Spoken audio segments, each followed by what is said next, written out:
full moon. We actually have full moon in a few minutes, really. I should have checked and seen exactly what time it is right now, but we have a full moon at 7:52 p.m. today.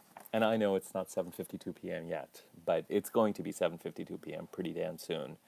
By the time I post this, the full moon may already have happened. Um,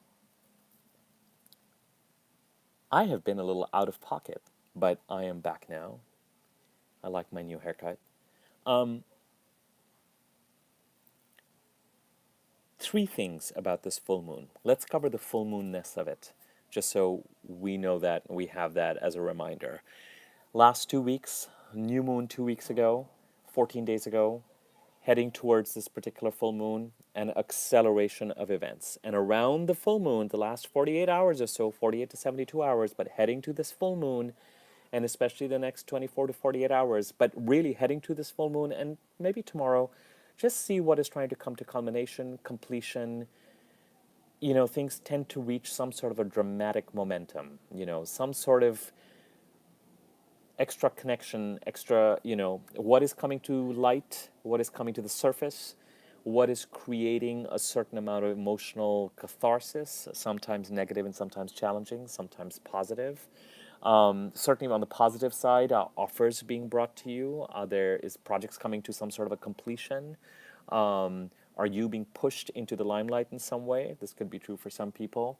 On a more challenging side, and on a more regular side, I would say certainly an acceleration of events, heightening of emotion, things coming to a head, decisions needing to be made. And this decisions needing to be made thing is kind of the theme right now, and I'll come back to, I said three things, and I'm just on the first one, which is just the full mooniness of the full moon.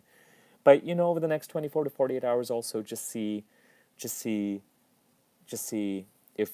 kind of, I really experience full moons heading to the full moon. But there have been times when 24 to 48 hours, 24 hours especially after full moon, the full moon makes itself clear as to what it is. I'm going to be petting my cat. It is, actually, I know what time it is. It is about 6:25, 6:30. 7 o'clock is feeding time. And the next half an hour, there's going to be a lot of, isn't it 7 o'clock already? So I'm going to be dealing with that here a little bit. So the full mooniness of the full moon, and pay attention to some of the themes that have come up over the last 48 hours and may come up over the next 24 hours, because it may be that we're dealing with resolving them over the next 2 weeks also, okay? Folks who've been following my videos know about the whole sort of new moon to full moon cycle, and so you're aware of it. Let me go to the other two things currently that are truly interesting to me and should be interesting to you as well.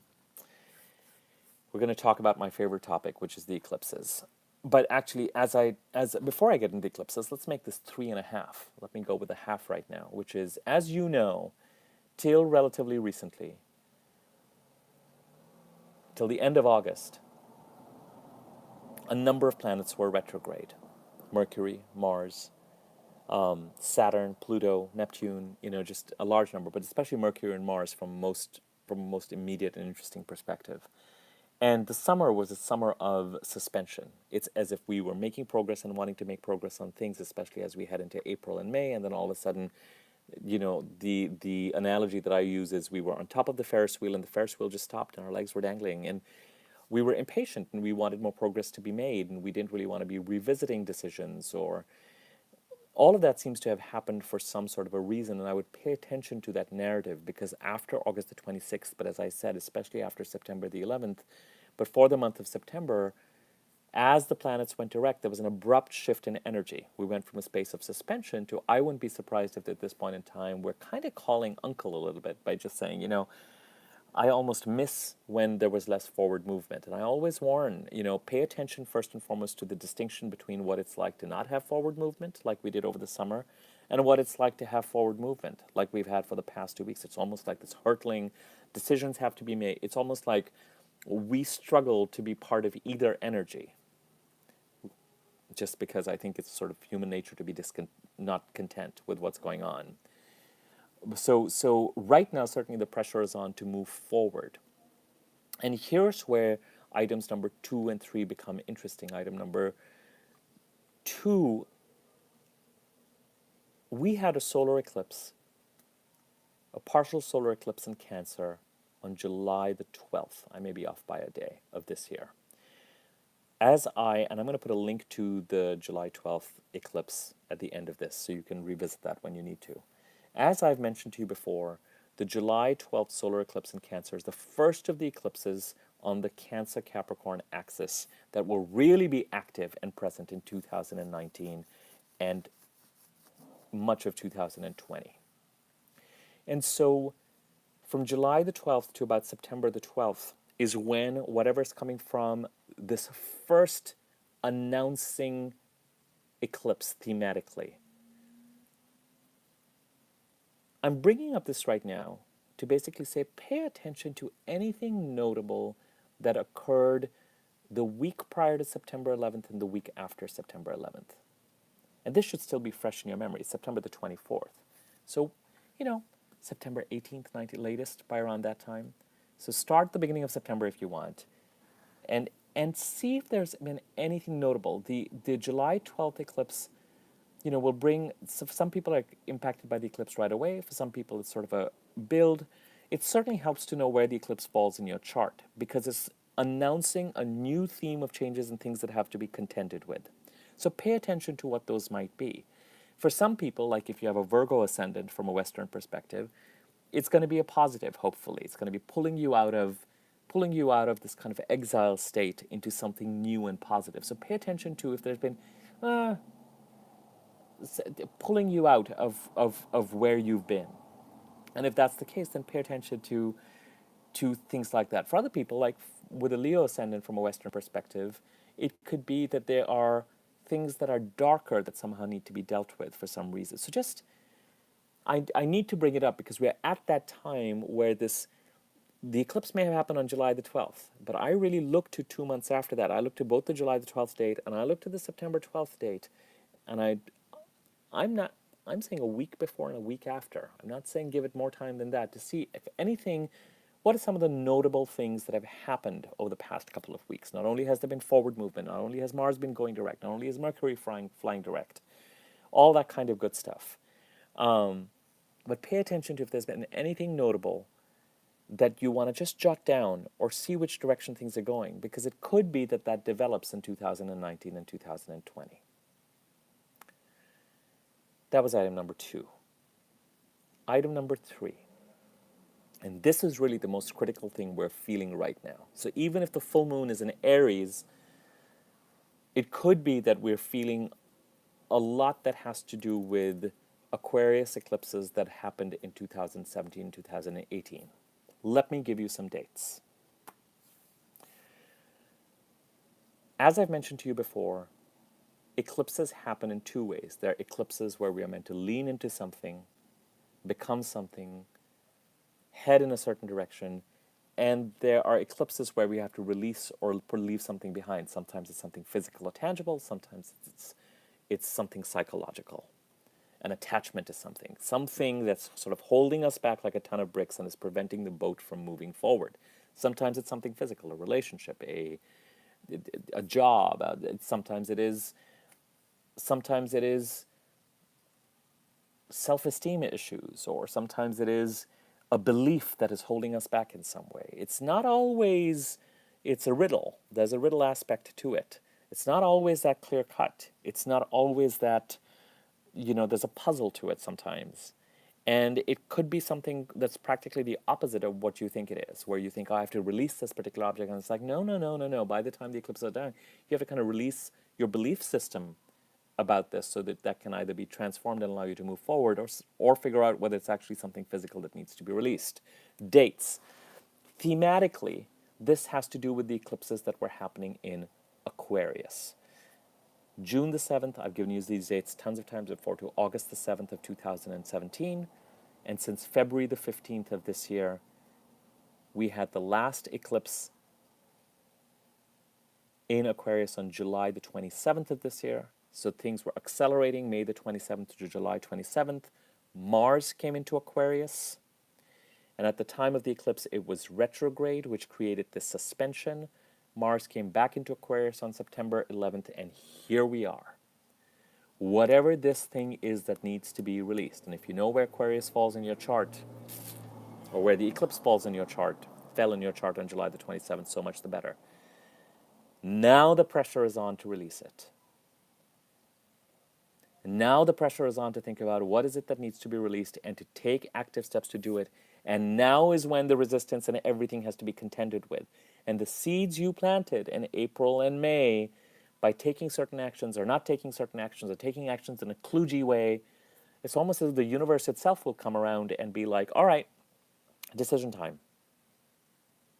It's not up to you. Now it might be the other party or people and situations that are starting to leave you and move forward because you've kind of put out there that you want to be released from them. And you might still be holding on. So watch this full moon for what it is that it is trying to bring to culmination or completion that might be linked to this energy of release. Because while the full moon itself, why am I bringing this up right now? I'm bringing this up right now for people who are more astrology friendly for two reasons. This full moon we're having is really kind of interesting. On the one hand, it's squaring Saturn and creating a certain amount of dynamic tension that important dynamic tension, foundations, profession, occupation, us being able to reach and seek our greatest potential. Action needing to be taken through this tension. And yet at the same time, the full moon has a certain amount of support. It certainly has support from Mars. And it is in a place where it is in a supportive aspect to the nodes, the eclipse points. And the planet Mars is just going over the south node, which is the eclipse point, which is the point where we need to release something. Some people would argue it happened a few days ago. Some people are going to argue it's going to happen tomorrow. So the pressure and the awareness of what needs to be released is particularly strong right now. So I would pay attention to that, and I would try and get as clean and clear as possible. Because at this point in time, the ball is rolling. And to some extent, it's going to take your ability to be as clear as possible about what it is that you want to make things happen in a way that, the ball is rolling. Things are going to happen. It's just, if you're feeling a certain amount of pressure now to go ahead and sign on the dotted line, whatever that means in terms of what needs to be released, to make that decision, to cut that cord, to change what needs to be changed. And you're feeling that pressure, but also feeling a certain amount of resistance and feeling a certain amount of final indecision and terror, and the fact that it's actually happening or about to happen, then I would say get with the program and get really clear intentionally about what it is that you think you want and where it is the universe has been trying to take you and what messages the universe has been trying to send you June the 7th to August the 7th, 2017, and since February the 15th of this year, accelerating from May the 27th of this year to July the 27th of this year. Okay? This is the best I can do in a general reading. So that's it. Full moon, less than an hour, or maybe a little more of an hour at this point, a little more of an hour. Pay attention to what has been trying to come to culmination, or there may have been a certain amount of resistance. It's like something is trying to come to completion, and we are the ones who are just like, just like that. And that would be the square with Saturn, where a certain amount of dynamic tension, something is trying to be done, be released, or come to completion, or whatever. And we're the ones who are just like, there's some sort of a resistance there. But pay attention to what has been coming up over the past 48 to 72 hours, next 24 hours, next 48 hours. Whatever it is that is coming up, we may be actively dealing with it for another couple of weeks. Okay? Number 1.5, pay attention to the energy of forward movement and how different and distinct it is from the summer, even August.